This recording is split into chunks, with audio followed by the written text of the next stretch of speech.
Yan na nga mga idol. Ngayong Sabado ng umaga, iwawalay na natin si 91. Umaga mga idol. Ngayon Sabado ng umaga, may inakay tayo na iwawalay natin. Nakita natin medyo marunong na siyang tumuka. Yan.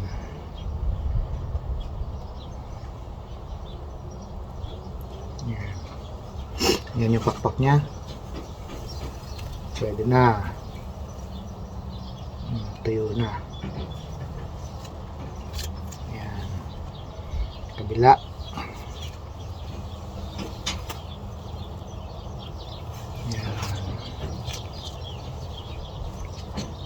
Yan na siya. May puti sa mata. Naalala niyo ba siya? Siya si 2491. Yung unang YB natin na siningsingan ng 2024. Yan. 2491. Yan. Ito yung sinasabi nating magpapasara ng club. Daw, sabi ng may-ari. Sabi ng may-ari. Yan. Yan. Magaling ang magulang niya. Ganda ng katawan. Yan. Iwawalay na natin siya ngayon. At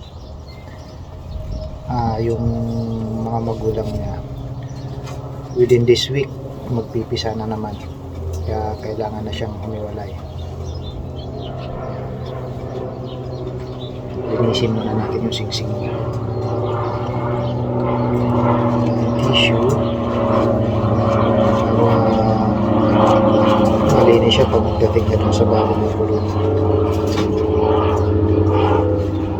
Parang magbubukit to eh. Balikan ko kayo. Nilinisin natin yung singsing niya. Dugyot, dungis oh.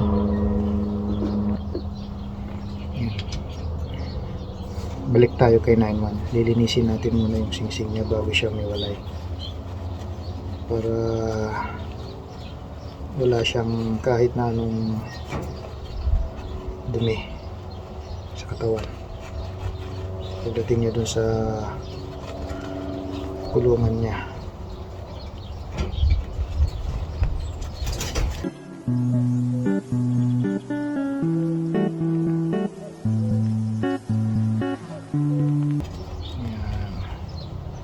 Yung singsing niya dapat nalilinis, kasi pag hindi pwedeng mamaga at mauwi sa walay pinaghirapan natin. Tagal nating hinintay ito, ngayon pa ba?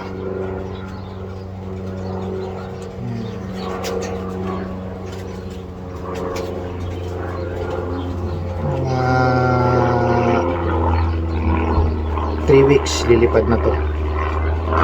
Isa na tayo magpalipad ng YB.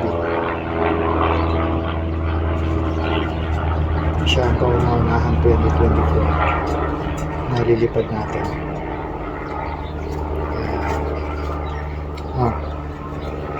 Video muna bago ka mawala.